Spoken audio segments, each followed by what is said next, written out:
Assalamualaikum warahmatullahi wabarakatuh. Di sini saya akan menjelaskan sedikit mengenai desain penelitian kualitatif. Sebelumnya, perkenalkan, nama saya Karunia Tanifizia dari Prodi Administrasi Pendidikan, Fakultas Ilmu Administrasi Universitas Brawijaya. Pada kesempatan kali ini saya akan menjelaskan mengenai desain penelitian kualitatif yang mencakup pengertian, pendekatan, metode, dan tahapan. Nah, pada pembahasan pertama yaitu pengertian. Menurut Hiway, penelitian merupakan studi yang dilakukan oleh seseorang maupun kelompok melalui penyelidikan yang dilakukan secara sempurna dan hati-hati terhadap suatu masalah sehingga dapat ditemukan pemecahan terhadap masalah tersebut. Kemudian, menurut Walidin, Saifullah, dan Tabrani, penelitian kualitatif dimaksudkan sebagai suatu proses penelitian untuk memahami fenomena sosial atau manusia dengan menciptakan gambaran yang kompleks dan menyeluruh yang dijabarkan dengan kata-kata serta pelaporan yang dirinci yang diperoleh dari informan dan dilakukan secara alamiah. Ada juga penelitian kualitatif didefinisikan menurut Crashwell itu sebagai suatu pendekatan untuk mencari atau mengeksplorasi dan memahami suatu gejala sentral. Dalam hal ini, gejala sentral itu dimaksudkan sebagai penelitian yang dikemukakan berdasarkan hasil wawancara peneliti di mana hasil penelitian tersebut dituangkan dalam bentuk laporan tertulis. Kemudian, pendekatan penelitian kualitatif. Yang pertama, fenomenologi, yang kedua, etnografi, yang ketiga, hermeneutik, yang keempat, inquiry filosofi, yang kelima, konstruksionistik, yang keenam, grounded theory, yang ketujuh, naratif atau historis, yang kedelapan, studi kasus, yang kesembilan, heuristik, dan yang kesepuluh adalah etnometodologi. Untuk pembahasan yang pertama mengenai pendekatan penelitian kualitatif yaitu fenomenologi. Martin Heidegger mengembangkan pendekatan ini bertujuan untuk memahami atau mempelajari pengalaman hidup manusia, mencari hakikat atau esensi dari pengalaman dan sasarannya adalah untuk memahami pengalaman sebagaimana yang disadari. Yang kedua yaitu etnografi. Pendekatan ini berfokus pada riset sosial yang di dalamnya itu ada budaya dan bahasa. Menurut Crashwell, riset etnografi merupakan prosedur dalam penelitian kualitatif untuk mendeskripsikan, menganalisis, dan menginterpretasi pola perilaku, kepercayaan, dan bahasa dari berbagai kelompok yang berkembang dari waktu ke waktu. Kemudian ada hermeneutik. Nah, menurut Rambach dan Gisdel, pendekatan ini merupakan metodologi untuk menafsirkan informasi yang diperoleh dari partisipan serta memberikan panduan dalam memecahkan masalah dengan menginterpretasi tindakan manusia, teks, dan materi yang bermakna lainnya yang berdasarkan pada bukti yang empiris. Kemudian ada naratif. Nah, untuk memahami identitas dan pandangan orang yang mengacu pada narasi yang dijelaskan. Pendekatan ini juga dapat dikatakan sebagai proses dalam penyelidikan kritis terhadap kejadian pada masa lalu dan menghasilkan narasi yang tepat mengenai kejadian-kejadian tersebut. Kemudian ada ground theory. Nah, pendekatan ini untuk menganalisis data sistematis dengan menggunakan serangkaian metode untuk menghasilkan teori induktif dengan menekankan pada upaya observasi partisipasi. Kemudian studi kasus. Nah, studi kasus menurut Baxter dan Jack merupakan pendekatan yang dilakukan untuk mendalami suatu hal yang diteliti baik berupa program, peristiwa, aktivitas lainnya secara intensif dan terinci untuk mendapatkan informasi mengenai hal tersebut. Nah, biasanya fenomena yang dipilih itu disebut dengan kasus yang dapat diartikan sebagai hal yang nyata, hal yang sudah berlangsung atau sedang terjadi dan bukan merupakan hal yang atau sesuatu yang sudah lewat.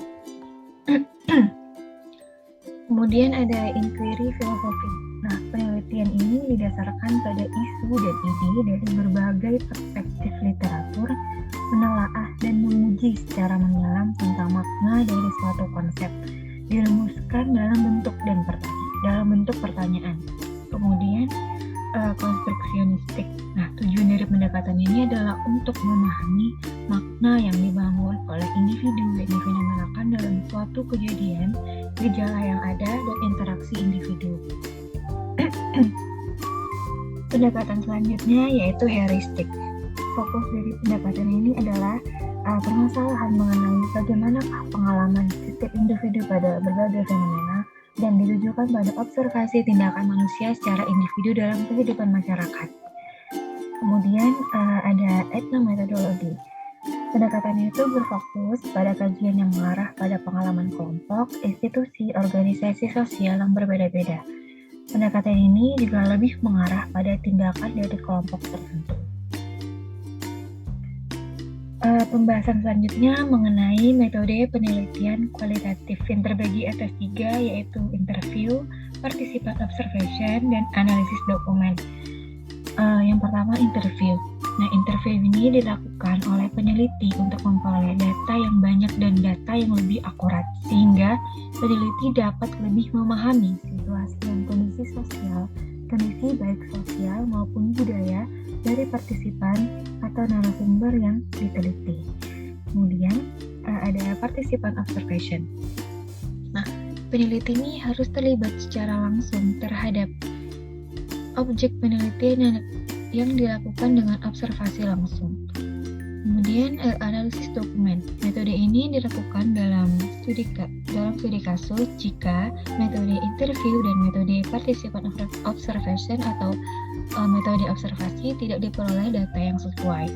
Biasanya sumber data yang dimaksud itu berupa catatan administrasi, surat-surat, memo, agenda, dan dokumen lainnya yang relevan dengan penelitian. Kemudian ada tahapan khusus dalam penyusunan penelitian kualitatif yang terbagi atas 6 bagian. Yang pertama, identifikasi masalah. Yang kedua, literatur review. Yang ketiga, menentukan tujuan. Yang keempat, pengumpulan data. Yang kelima, analisis dan interpretasi data. Dan yang keenam adalah pelaporan. Nah, untuk bagian yang pertama yaitu identifikasi masalah.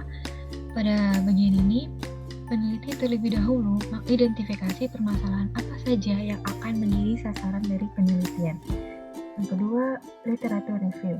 Peneliti melakukan penelusuran, pustaka, atau mencari sumber bacaan yang berkaitan dengan permasalahan yang akan diteliti, sehingga peneliti dapat menemukan perbedaan dan kebaruan dari penelitian yang sedang dilakukannya dengan penelitian terdahulu. Kemudian, menentukan tujuan. Pada tahap ini, peneliti harus menentukan tujuan atau maksud dari penelitian yang akan dilakukan. Yang keempat, pengumpulan data. Nah, pada tahap ini peneliti menentukan objek penelitian dan mengumpulkan data dari berbagai sumber yang akan diteliti. Yang kelima, analisis dan interpretasi data. Peneliti melakukan analisis dari data yang sudah dikumpulkan untuk kemudian ditafsirkan menjadi teori dan gagasan baru. Kemudian untuk memeriksa dan mengoreksi keabsahan dari data yang sudah dikumpulkan, dapat dilakukan uji coba seperti uji kredibilitas, transferabilitas, dependabilitas, dan konfirmabilitas. Dan tahap yang terakhir yaitu pelaporan. Tahap terakhir ini dilakukan oleh peneliti dengan membuat laporan dari hasil penelitiannya. Nah, pada tahap ini juga bisa dilakukan dengan corak deskripsi, di mana pelaporan ini menggunakan metode kualitatif yang membutuhkan penjelasan dan penggambaran yang luas dalam laporan yang dibuat, serta peneliti harus bisa membuat pembaca seolah-olah terlibat dalam penelitian yang sedang dilakukan. Sekian pembahasan saya mengenai desain kualitatif, desain penelitian kualitatif. Mohon maaf jika ada kesalahan kata, lebih dan kurangnya saya ucapkan terima kasih bagi yang sudah menyaksikan video mengenai desain penelitian kualitatif. Terima kasih. Assalamualaikum warahmatullahi wabarakatuh.